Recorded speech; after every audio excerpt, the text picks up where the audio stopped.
কি হয়েছে কেন কেন আজকে দেখি তোমাকে এত উত্তরা কি হয়েছে? এখনো বিরাট রাজার অহংকার কিন্তু গেল না না। আর বিরাট রাজার 4টি পুত্রের মধ্যে 3টি সন্তান মারা গেছে। তবু রাজা বিরাট অহংকার করে বলছে কেনা দিবে থাকবে সে বুঝিবে জানি, আর কোথাকার শীতলা সেটা কি করিতে পারে। যেখানে ইন্দ্র চন্দ্র বরুণী কুবের পুজো করেছে, লঙ্কায় রাবণ পুজো করেছে, গোকুলে গোবিন্দ পুজো করেছে, মায়ের চরণ পাওয়ার জন্য কত মনি ঋষি ধ্যান করছে, কিন্তু আজকে সামান্য একটা মানুষ, সামান্য একটা রাজ্যের রাজা আমার মাকে করছে অপমান। তাই বলি যারা আজকে অহংকার চূর্ণ করতে গেলে বিরাটের শেষ প্রদীপ শতানিক্ষকে মারতে হবে, নিভিয়ে দিতে হবে। যে রাজ্যে বিরাটের, যে রাজ্যের অবলক্ষ প্রজা মারা গেল, যে রাজ্যে রাজার 3টি সন্তান মারা গেল, তার সেই অহংকারী নামে বিরাট এখনো তার উন্নতশীল তোমার চরণ করে এসে লুটিয়ে পড়লো না। বারে বারে তোমায় বলছে রাক্ষসী ডাইনি বকুনি পতামুনি, মাগো এর ওই বংশের শেষ প্রদীপটাকে নিভিয়ে দিতে হবে। তাই তুই চলে যা, দেরি না করে বিরাটের জ্যেষ্ঠ পুত্র মেরে তুই আমার কাছে আবার ফিরে আয়। ওগো বিশ্বজননী, তুমি যে আমার মা, আজকে মা হয়ে সন্তানকে কেন ছোট করছো? তোমার আদেশে বিরাটের নবলক্ষ প্রজাকে মেরেছি, তোমার আদেশে তোমার চরণের ধুলি বস্ত্রকে নিয়ে মুদি রাখো 5 সংখ্য উত্তর 3 জনকে মেরে এসেছি। ওগো জননী, এই শেষবারের মতো তোমার আমি আজকে অবাধ্য হলাম। বিরাটের জ্যেষ্ঠ পুত্র শতানিক্ষকে আমি মারতে দিতে পারবো না। আমি যেতে পারবো না। যদি কোনো মায়ের মুখের উপরে, বাবার মুখের উপরে বলে দেয় সন্তান যে মা আমি পারবো না, তখন যত কষ্ট হবে না কেন আমার মা সেই বোঝাকে মাথায় তুলে নেয়। ঠিক আছে দেবা, তুই যখন বলছেন পারবো না, তাহলে আমাকে তোরা সাজিয়ে দে, আর এমন করে সাজিয়ে দিবি যাতে ওই কিচক বেটারা চিনতে পারে আমি শীতলা বলে। আমি নিজেই যাব ওই কিচকের বাড়িতে শতানিক্ষকে মারার জন্য। তাই হবে মা, তাহলে আমরা সাজিয়ে দে ভালো করে। বলে রে রক্তাবতী, হ্যাঁ বলো, আজকে মাকে দিয়ে একবার নতুন সাজে সাজিয়ে দে। মা যাবে কিচকের বাড়িতে, তাই মা আজকে নতুন সাজে সাজিয়ে তাকে মায়া মারিয়ায় তাপ হয়েছে।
তোরা মাকে আমার করে সাজিয়েছিস, মানে মাগো আজকে রত্নাবতী তোমাকে এমন সুন্দর সাজিয়েছে যে যেন তোমার দিকে তাকানো যায় না মা। তোরা আমাকে চিনতেই পারছিস যেন বিশ্ব ব্রহ্মাণ্ডে আলোকিত করে তোমাকে এত সুন্দর করে রত্নাবতী সাজিয়েছে। কিন্তু জয়রা আমি বেশি যাবো না জয়রা। তবে তোরা আমাকে আলতা পরিয়েছিস, আমাকে সিঁদুর পরিয়েছিস, সারা গায়ে অলংকার পরিয়েছিস, হ্যাঁ এত সুন্দর একটা দামি শাড়ি পরিয়েছিস, সেটা নিশ্চয়। কিন্তু এই বেশে আমি যাবো না জয়রা। তাহলে এই সুন্দর বেশ ছেড়ে কোন বেশে যাবে? আমি কোন বেশে যাবো জানো? হ্যাঁ আচ্ছা বলো তো মা, আজকে মায়েরা সমস্ত বেশ ধারণ করে সংসারে আর স্বামী দেখতে পায়, কিন্তু কোন বেশ স্বামী দেখতে পায় না? কোন বেশ দেখতে পায় না? বিধবা বেশ। বিধবা বেশ দেখতে পায় না তোর স্বামী। তাই বলে রে জোড়া আমি সেই বিধবা বেশে যাবো কিচকের বাড়ি না, সামান্য একজন মস্তের মানব ধূর্ত কৃষককে ভোলাবার জন্য তুমি বিধবার বেশ থাকবে? বাহ, চমৎকার চলে। আজকে যে রাজেশ্বরী সেই মা যাবে আজকে বিধবার বেশে সামান্য কৃষককে ভোলাবার জন্য? ওরে জয়া, আমি তো রাজা বিরাটকেও সামান্য ভেবেছিলাম, কিন্তু বিরাট রাজা রাজ্য শ্মশান হয়ে গেল, কিন্তু তাকে বোঝাতে পারলাম না। আর কিচকও যেমন রাজা তেমনি মন্ত্রী, হয়তো আমাকে চিনে নিতে পারে, তাই আমি বিধবা বেশে যাবো, পাচ্ছে না আমায় চিনতে পারে। তবে তাই আমি আসি। তবে শোনো, চলে যেও না।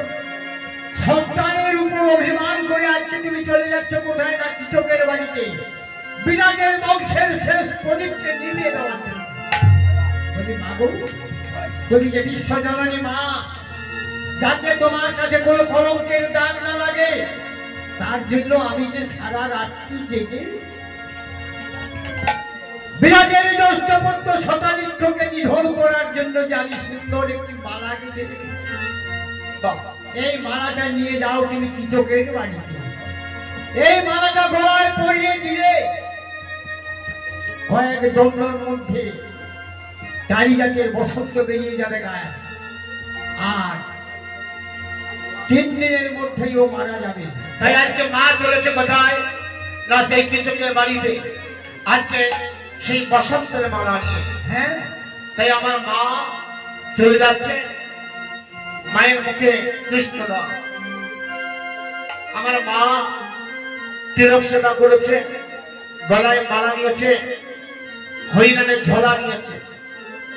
আজকে মা সাদা ধান করেছে, আর মা চলেছে কোথায়? না সেই তার শিষ্য বাড়ি। মাকে মায়ের মুখে কৃষ্ণ নাম। জয় জয় রাধা রমন হরি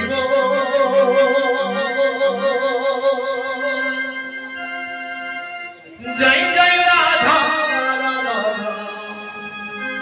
হরি বলে বলে ঘুরি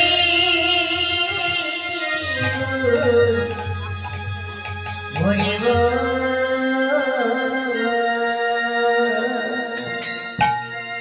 জয় জয় রাধা রমন হরি জয় জয় রাধা রমন হরি জয় জয় রাধা রমন ঘুরি জয় জয় রাধা রমন ঘুরি রাধা রমন জয় জয় রাধা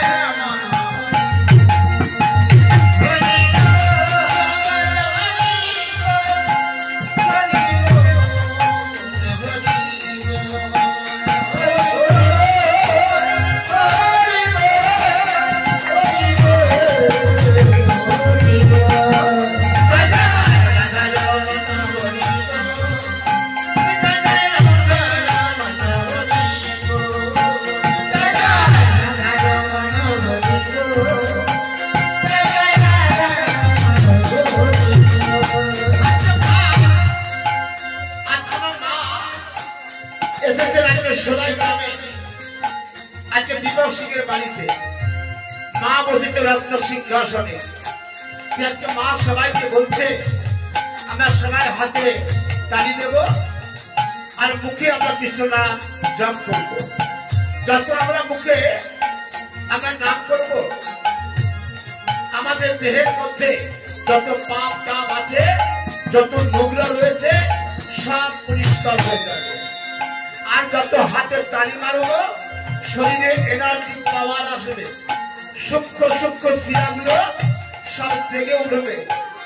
আজকে আমাদের প্রাণায়াম শাস্ত্রে বলেছে যত মারো তালি শরীর হবে খালি। তাই আমরা সবাই হাতে তালি দেবো আর মনে মনে কৃষ্ণ নাম আমরা জপ করবো আর সবাই মিলে বলবো জয় জয় রাধা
আজকে আমরা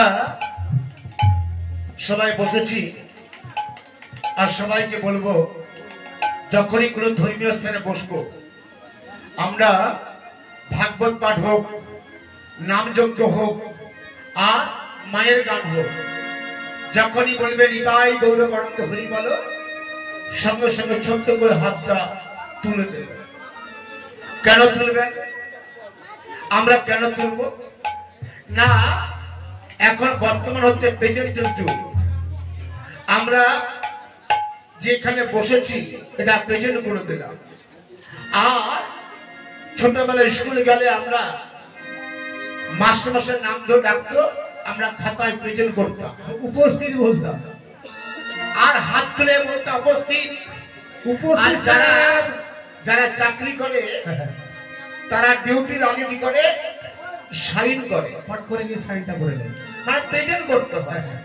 তাই যদি আমরা এখানে বসে একটা হাত তুলতে পারি তাহলে প্রেজেন্ট হয়ে গেল কার খাতায়? চিত্রগুপ্তের খাতায়। আর এতগুলো ধর্ম সভায় বসে আমরা যে হাত তুলেছি এটা প্রমাণ দেবে কবে? যেদিন আমরা মরে যাব। বর্তমান দিনে এটা যে সিসি ক্যামেরার যুগ।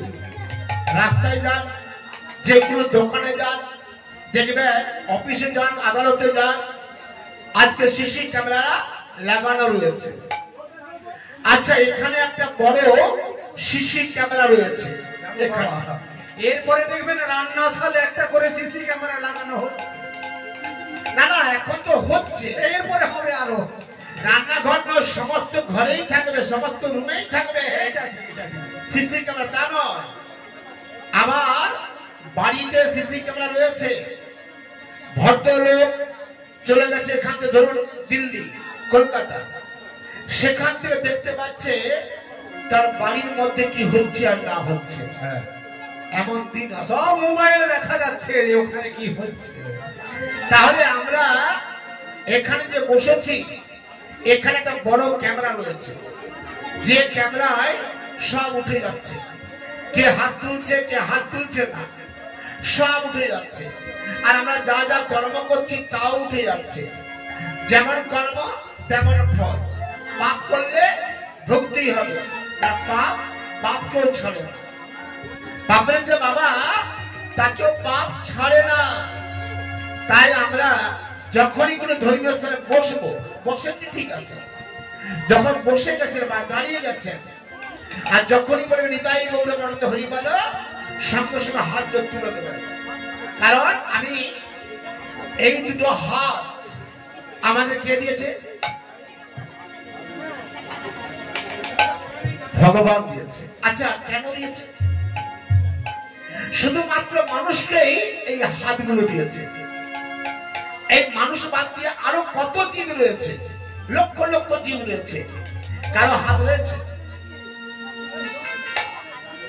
কিন্তু সেও চলে। মানুষ বাদ দিয়ে সবাই চলে, সবাই খায়, সবাই সংসার করে, সবার বাড়িতে বাচ্চা কাচ্চা হয়। কুকুর বিড়াল থেকে আরম্ভ করে গরু ছাগল সমস্ত, বাঘ সিংহ যত পাখি মৌমাছি পিঁপড়েগুলো পর্যন্ত ডিম পাচ্ছে। তাহলে আর সবাই খাচ্ছে। তাহলে ভগবান কাউকে হাত দেয় না। ভগবান আমরা মানুষকে কেন দুটো হাত দিয়েছে? এই হাত কেন দিয়েছে? আরে বাবা, কেন দিয়েছিল? তো খাওয়ার জন্য, বিরিয়ানি। আর কেন দিল? টাকা গোনার জন্য। আবার কেন দিল? না এই যে বাঁচার জন্য, মারা পিটা হুস্তা হুস্তি কেনে নিয়ে এইসবের জন্য। তা নয়, তা নয়। কেন দিল? আরে মারামারি সবাই করে, চারটা পা রয়েছে, মুখ দিয়েও মারামারি করে, শিখতেও মোটামুটি করে, মানে বেশি পারে না। আরে মারামারির জন্য নয়। কিন্তু টাকাটা কি জন্য প্রয়োজন? এই পেটের জন্য প্রয়োজন। তাই যারা টাকা রোজগার করে না, মানুষ ছাড়া তো সমস্ত দিন খায়, কে খায় না? তাহলে খাবার জন্য হাত নিশ্চয় না। এটুকু আগে বুঝতে হবে যে হাতটা ভগবান আমাদের কেন দিয়েছে। এত লক্ষ লক্ষ জীব থাকতে থাকতে ভগবান আমাদের হাত দিয়েছে কেন?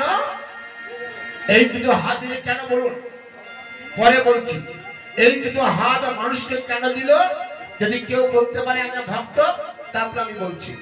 তো আজকে আমরা এখানে রাখবো আমার মা, তাই সবাইকে হাত তুলবো, সবাই হাত তুলবো। যতদিন এখানে বসেছি সবাই হাত তুলবো, আর সবাই মিলে বলবো জয় জয় নিতাই গৌরবানন্দে। কৃষ্ণ নামে একেবারে বলো না, হরি নামে একেবারে বলো না, হরে কৃষ্ণ জপযোগীরা, এই হোক জীবনের সাধনা, এই হোক জীবনের সাধনা। কৃষ্ণ নাম বারে বারে না, হরি নাম বারে বারে না, বলো না কৃষ্ণ নাম জপযোগীরা, এই হোক জীবনের সাধনা, এই হোক জীবনের সাধনা। কৃষ্ণ নামে একেবারে বলো না, হরি নামে একেবারে বলো না, হরে কৃষ্ণ নাম জপযোগীরা, এই হোক জীবনের সাধনা, এই হোক জীবনের সাধনা। বারে বলো না, হরি নাম বারে বলো না, হরে কৃষ্ণ নাম জপযোগীরা, এই হোক জীবনের সাধনা, এই হোক জীবনের সাধনা।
এটাই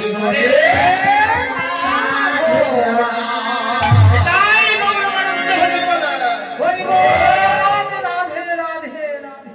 সবাই আজকে হাত তুলেছে, আজকে ভগবানের কাছে মায়ের কাছে সবাই সারেন্ডার করছে যে তুমি ছাড়া আমাদের গতি নেই, আর তুমি ছাড়া আমাদের মুক্তি নেই।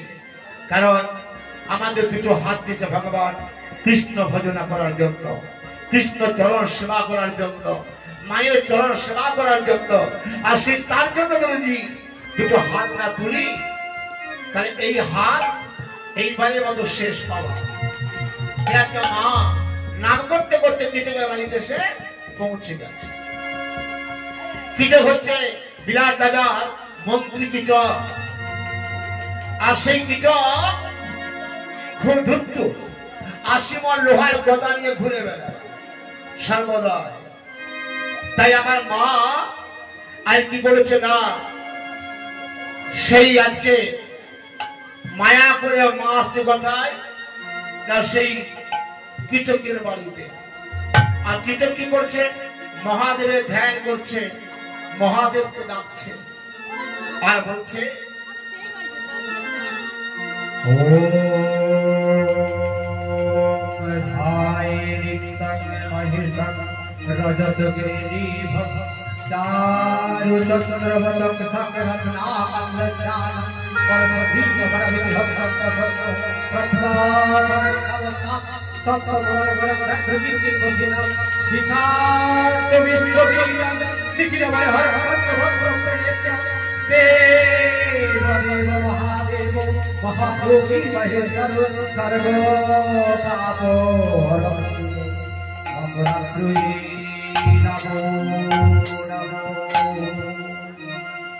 ও কিচা কিচা ও কিচা। আমার বিরাটবাসী তোমার চরণে একটি বেল্লপত্র না দিয়ে কখনো জলতন্ত্র স্পর্শ করে, কিন্তু জানি না কোন অপরাধে আস্তে আস্তে করে বিরাটটাকে তুমি শ্মশান করে দিয়েছিলে। ছিল নবলক্ষ প্রজা, হাতি ঘোড়া দাস দাসী, আজ কেউ নেই, সবাই সবাই ওই মৃত্যু পথযাত্রী। তাই শুধু ভয় হয় আমি আমার বড় ভাবনা সন্তানি করতে আমার কাছে আমি কথা দিয়েছি বিরাটাকে আমার প্রাণ থাকতে আমি সন্তানি করে গায়ে কাঁটা রাখুন না করবো না। কিন্তু বিরাটের যেভাবে মৃত্যু মিছিলের শোধ চলছে, জানি না এই শোধের হাত থেকে আমি সন্তানিকে রক্ষা করতে পারবো কিনা। ওগো মৃত্যুঞ্জয়, ওগো ভোলানাথ, তুমি আমার সন্তানিকে রক্ষা করো দয়াময়, তুমি আমার সন্তানিকে রক্ষা করো। ও কিচা কিচা ও কিচা। আমি আমার রাজ অন্তঃপুরে বসে একটু ঠাকুরের নাম করছি, পাশ থেকে কে কিচক কিচক করে ডেকে গ্রাম শুধু সবাইকে মাথায় তুলে বসছে। দেখি তার এত বড় সাহস, সেই মন্ত্রী কিচকের নাম ধরে ডাকে। কে এলো একবারে? ও কিচা কিচা। বাহ, আজকে বিরাট রাজার মন্ত্রী কৃষক 80 মণ লোহার গদা নিয়ে ঘুরে বেড়ায়। আজকে মা আসছে তার কাছে মায়া করে। ও কৃষক, কি হা করে কি দেখছিস?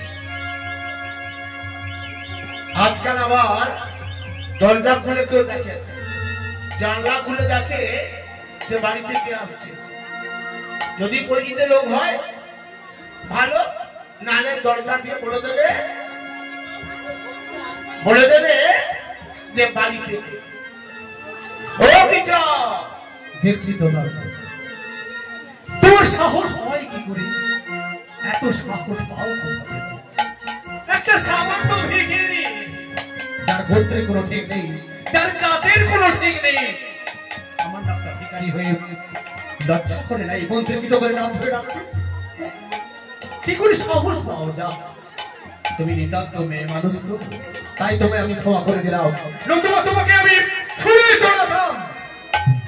আর কি পারবে তোমরা? আর তো কিছু পারবে না, শুলে চলা ছাড়া। বলছে ভিখারির নাকি জাদু নেই, ধর্ম। ভিখারি ভিখারি ওরে কি আমি ভিখারি বটে, কিন্তু তবে শোন কিছু, আমি কে জানিস? আচ্ছা বলতো, মুখ্যমন্ত্রী হোক, রাষ্ট্রপতি হোক, প্রধানমন্ত্রী হোক, যত বড় হোক, নাম ধরে কে ডাকতে পারে বলতো?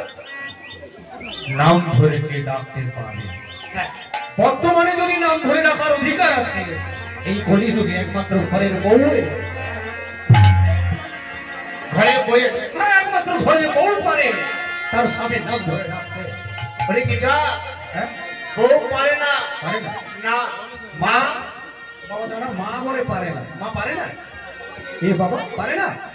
সিরিয়াল দেখেন, সিরিয়ালে দেখবে যে কেমন বউরা টক করে তার নাম মানে স্বামীর নাম ধরে কিভাবে না কি ডাকে তো। এটা কলিযুগ, তা সত্য যে কথা করে চলতো, স্বামী নাম ধরে ডাকবো না, ওগো হ্যাঁ করতো। কলিযুগে সবাই নাম ধরে ডাকে, নাম ধরে ডাকলে স্বামীর আয়ুর বৃদ্ধি হয়, পয়সা। ওরে কি স্বামীর নাম ধরতে আছে, হ্যাঁ, কিন্তু নাম ধরে ডাকতে নেই। ডাকতে নেই। আমার সীতামা তিনি রাম রাম নাম জপ করত, নামকে জপ করত, কিন্তু তিনি কখনো নাম ধরে ডাকতেন না, তিনি ডাকতেন প্রভু বলে। তাই স্বামীর নাম ধরা যায়, কিন্তু নাম ধরে ডাকা মানে স্বামীকে ছোট করা, স্বামীকে অপমান করা। তাই কখনো ভুল করেও আমরা স্বামীর নাম ধরে কেউ ডাকবেন না। তৈরি বিচার যদি কেউ পারে, একমাত্র পারে মা আর বাবা। মেনে নিলাম যে মা পারে আর বাবা পারে, কিন্তু আমার মা কবে মরে নেই, বেঁচে নেই। বাবা তো কবে চলে গেছে পটল। তুমি এমন কে আমার মা এনে যে এই মন্ত্রী কি তোদের নাম ধরে ডাকতে? ওরে বিচার আরেকজন পারে, কে জানিস? সে হচ্ছে গুরুদেব পারে। গুরু পারে শিষ্যের নাম ধরে ডাকতে, আর আমি তোর হচ্ছে গুরু মাতা, আমি তো নাম ধরে ডাকতেই পারি। তুমি আমার গুরু মাতা? হ্যাঁ,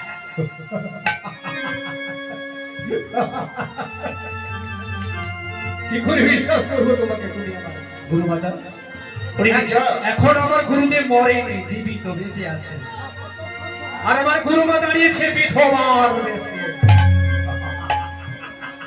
স্মৃতিতে সিঁদুর নেই, হাতে নেই শাখা, পায়ে নেই আলতা, শুভ্র বস্ত্র পরিধান, একটা ধান শাড়ি পরে আছে। এই মন্ত্রী চোখকে বিশ্বাস করে নিতে হবে, উনি নাকি আমার প্রকৃত গুরু মাতা। ওরে বিচার তুই উপহাস করছিস? আজকে 3 দিন হলো তোর গুরুদেব মারা গেছে বিচার। তাই তোর বিচার তোর গুরুদেব বলেছিল যদি আমার কোনো বিপদ হয় বা আমি যদি কখনো মারা যাই, আমার একটা বড় বিশাল বড় মন্ত্রী রয়েছে, শিষ্য বিচারক মন্ত্রী, তুই তার কাছে যাবি, তোর কোনো অভাব থাকবে না আর কোনো সমস্যা থাকবে না। তাই অনেক আশা করে এসেছিলাম তোর কাছে, কিন্তু তুই আমাকে অপমান করছিস, উপহাস করছিস। ঠিক আছে, আমি চলেই যাচ্ছি। তবে না না, তুমি চলে যাও না, তুমি চলে যাও না, তুমি শুধু কৃপা করে একবার বলো যে আমার গুরুদেব এখনো মরেনি, আমার গুরুদেব এখনো জীবিত আছে। ওই কি যা তোর সঠিকও সব আজকে যে মারা যায় কেমন করে বলতো? সে সত্যি মারা গেছে, আর তুই বল তুই কাঁদছিস কেন? ভালোই তো হলো, ভালোই তো হলো। ওগো গুরুদেব, তুমিও পারলে না, তুমিও পারলে না এই বিরাটের মৃত্যুর ছেলের সব থেকে তুমি নিজেকে রক্ষা করতে পারলে না, তুমি শেষে চলে গেলে সেই মৃত্যু মিছিলের সাথে। আর তুই কাঁদছিস কেন? কেন কাঁদছি জানো না? আমার গুরুদেব এই তো কদিন আগে আমার বাবার সাথে এসেছিল, সাথের সমস্ত ক্রিয়া শেষ করে বসেছেন, বসে আমায় বললেন কিছু তোমার বাবার যা যা কাজ ছিল আমি সব সেরে ফেলেছি বাবা, তবে আমাকে এবার তো বাড়ি ফিরতে হবে। আমি বললাম বাড়ি চলে যাবে? বললাম হ্যাঁ কিছু আমাকে বাড়ি ফিরতে হবে। তো যাওয়ার আগে তোমাকে একটা কথা বলে যাই কিছু। আমি বললাম কি কথা বাবা বলো, কি কথা বলো? আমায় বলেছিলেন কিছু তোমার মানুষ জীবনের যা যা কাজ ছিল আমি তোমার সবাই সেরে ফেলেছি বাবা, কিন্তু মানুষ জীবনের একটা শ্রেষ্ঠ কাজ বাকি থেকে গেছে তোমার। আমি বললাম শ্রেষ্ঠ কাজ, এটা কি কাজ? এটা আমি করে ফেলি। আমায় বলেছিলেন কিছু মানুষ জীবনের শ্রেষ্ঠ কাজ কি জানো তো? তোমার এই জমিতে চাষ করে ফসল ফলে সুফল ফলে তবে তোমাকে ওই মুক্তির কথা ভাবতে হবে, তবে তোমার মুক্তি হবে, নতুবা তোমার মুক্তি হবে না কিছু। আমি বললাম তাহলে কি সব করে ফেলো? আমায় বললেন কিছু এবছর তুমি হাওলা রাখো, হাওলা রাখিস নি তোর জমিতে আমি নিজেও নাগল করবো, নাগল করে তোমাকে ফসল ফলিয়ে শিখিয়ে দেবো সব জিনিস কিভাবে চাষ করতে হয়। কিন্তু আমার এখন এই লাঙ্গল করে এই জমিতে কে লাঙ্গল আছে, কে করবে? সবাই দুনিয়ার করে ধরা হয়ে গেছে। তুই কাঁদছিস? তোর গুরুদেব বলেছিল তোর জমিতে নাগল করবে। হ্যাঁ নাগল করবে বলেছিল। আরে কারো ঘরে গুরুদেব নাগল করে? কখনো করে না। আরে বাবা কার ঘরে করবে? কার ঘরে জমি কি আছে? আমার ঘরে জমি আছে, তাই গুরুদেব বলেছিলেন যে কিছু তোমার জমি জমিতে আমি লাঙ্গল করে তোমাকে বুঝিয়ে দেব কিভাবে চাষ করতে হয়। তবে শোন কিছু, তোর যখন গুরুদেব বলে গিয়েছিল হ্যাঁ তোর গুরুদেবের কথা রাখতে একটা ব্যবস্থা করবে। আমি তোর জমিতে নাগল করে দেবো। হ্যাঁ ওরে আমি নাগল করবো তোর জমিতে। তুমি মেয়া মানুষ হয়ে তুমি নাগল করবে মানে ওই তো তুমি নাগলের ব্যবস্থা করে দাও, কোনো হালা আরে না রে না, হ্যাঁ কেন আমাকে পছন্দ হচ্ছে না? মানে মেয়ে মানুষ লাঙ্গল করবে মা ভেবে আজ পর্যন্ত কেউ দেখেছেন যে কোনো মেয়ে আছে? শোন কিছু, এই বিশ্ব সংসারে এমন কোনো কাজ নেই যে নারীরা পারে না। এই কয়েকদিন আগে ভারতবর্ষ থেকে আমার পাকিস্তানে গিয়ে দুটো নারী আজকে তারা বিমানে যুদ্ধ করলো। পাকিস্তানে গিয়ে বোম ফেলে লোকে দুটো নারী, তারা বিমান চালাচ্ছে, প্লেন করছে, যুদ্ধ করছে, রাজ্য চালাচ্ছে, সংসার চালাচ্ছে, আবার অসুর নিধন করছে নারী। ওরে কিচা, আবার ভারতের গোয়েন্দারা পাকিস্তানে খবর দিচ্ছে নারী। হরিবল হরিবল, আমার ঘরে ঘরে ঝগড়া বানাচ্ছে সেই নারী। তাই নারী কি পারে না মা? আরে তো শোন, মা মহাভারত কুরু বংশ ধ্বংস হচ্ছে নারী, নারী রাবণ বংশ ধ্বংস হচ্ছে নারী, নারী, আর জন্ম দিয়েছে নারী, আর মরবি কোথায়? ওই নারী। না মানে কি? হবে না। আর রি মানে কি? তবে হয় না রি। নি মানে হচ্ছে নিভে যাওয়া। তো শোন কিটা, তোর জমিতে আমি নাগল করে আমি দেখিয়ে দেব যে মেয়েরা পারে। তো শোন, মাগো একটু কথা বলি মা। মানে কি জানো আমার কেমন জমি জমি জানো না? মানে আমার হচ্ছে দুটো আড়া গরু আছে। আচ্ছা, দুটি আড়া গরু, এই আড়া গরুকে বাদ করা এত সহজ নয় মা। তুমি দামড়া গরুকে কোনো রকম ন্যায় বলে পারো না, কিন্তু এই আড়াকে পারবো না ভাই। ওরে কিটা, ওর শোনো না কেমন জমিটা। মানে আড়া গরু পুরা এটা আর ঢ্যামনা মেয়া বলার মানে আড়া গরুকে চাষ করা কি গন্ডগোল জানো? আর ওই যে পুরা জমি মানে এতটা জল দাঁড়িয়ে থাকে, তাতে চাষ করে আনা খুব কঠিন বাবা। তাতে একমাত্র পারে কে মা? এই নারীরা। আরে তো শোন, যত বড় বড় এরা হোক না, হ্যাঁ যত বড় এরা হোক আর যত বড় অসুর হোক, আচ্ছা তাকে জব্দ করতে পারে আমার নারী, আমার মা। পারবে তুমি? তারপর শোন, মা তোরা মা কালী দেখেছিস? মা কালী, হ্যাঁ মা দেখেছি। হ্যাঁ, ওমা তোমরা মা কালী দেখেছো? মা কালী দেখেছেন মা? হ্যাঁ দেখেছে, মা দেখেছে। মা কালী দেখেছে? আচ্ছা, মা কালী যারা দেখেছে তার স্বামীকে কেউ দেখেছে মা কালীর সঙ্গে? মা ও স্বামীকে দেখেন? মা কালী স্বামী? মা কালী কে দেখেছেন? যারা দেখেছেন মা কালী দেখেছেন তো? স্বামী কোথায় থাকে? স্বামী কোথায় থাকে? মা কালী ঠাকুর দেখেছে? দেখেছিস? একজন কেউ বলুন যে স্বামীকে আমি দেখেছি। যেখানে মা থাকেন সেটা তার স্বামীও থাকে। কেউ দেখেন? ও মা, এরা দেখেছে, ভালো করে দেখে। এরা কালী দেখেছে, কিন্তু ভালো করে স্বামীকে দেখেনি। একমাত্র আমি দেখেছি। স্বামী কোথায় থাকে জানো মা? কালী মা তার পেটে পা তুলে দাঁড়িয়ে কি বুঝাতে চেয়েছে মা জানো? যে যদি স্বামীরা অবাধ্য হয়, পেটে পা তুলে দাঁড়িয়ে স্বামী রয়েছে কোথায়? মায়ের চরণ তলে। আর মায়ের হাতে কি রয়েছে? মুন্ডু। আর এক হাতে রয়েছে খড়গ। আর সেই খড়গ দিয়ে যত অসুর বংশকে ধ্বংস করেছে ওই নারী। কোন পুরুষ পারেনি বলে আজকে চরন্তরে পড়ে রয়েছে পুরুষ। তাই এই সংসারে গুরুকে আর এ সংসারে শিষ্যকে মা গুরু না বাবা গুরু। তাই বলে রে কি চা, আজকে তোকে আমি দীক্ষা দিয়ে তোর দেহকে আমি শোধন করে দেবো। তুমি আমায় দীক্ষা দেবে, ঠিক বলেছো, ঠিক বলেছো। আমার গুরু বলেছিল এই ভাষাটা, কিন্তু তোমাকে এখনো দীক্ষা নিতে হবে। তোমার যদি দীক্ষা না হয় তোমার মুক্তি হবে না, আর মুক্তি না হলে তোমাকে নরকে যেতে হবে। তাই আজকে আমার মা দীক্ষা দিচ্ছে কিচককে কৃষ্ণ নামে। কারণ প্রতিটা মা, সবাই দীক্ষা নিয়েছেন তো? যারা যারা দীক্ষা নিয়েছেন অবশ্যই ভালো। আমি সমস্ত জায়গায় বলি, বারবার করে বলি, কারণ দীক্ষা নিয়ে যেন মরতে পারি। আর দীক্ষা না নিয়ে যদি মরে যায় তাহলে আবার পশুকুলে ফিরে যাবে। যেমন গরু ছাগলের যেমন দীক্ষা হয় না, তেমন যদি আমরা মানুষ করে জন্ম হয়ে মানুষ হয়ে দীক্ষা না নিয়ে দিয়ে মারা যায়, আবার ফেরত যাবো সেই পশুকুলে। তাই আগে দীক্ষা নেবেন, আর দীক্ষা নিয়ে মারা গেলে আবার মনুষ্য করেই জন্ম নেবেন। এটা আমার কথা নয়।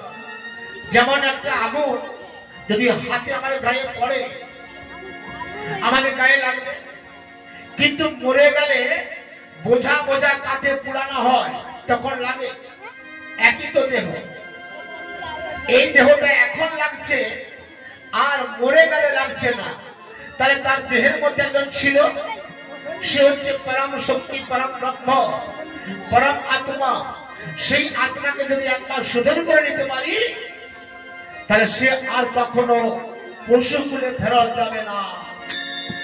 তাই আমরা দীক্ষা আগে নেব, দীক্ষা নিয়ে এই দেহটাকে আমরা শোধন করে নেব।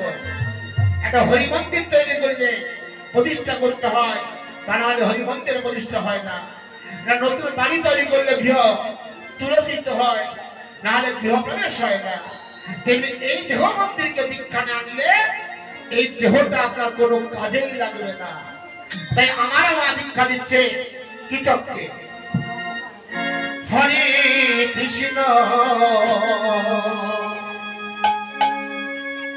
হরে কৃষ্ণ কৃষ্ণ কৃষ্ণ হরে হরে।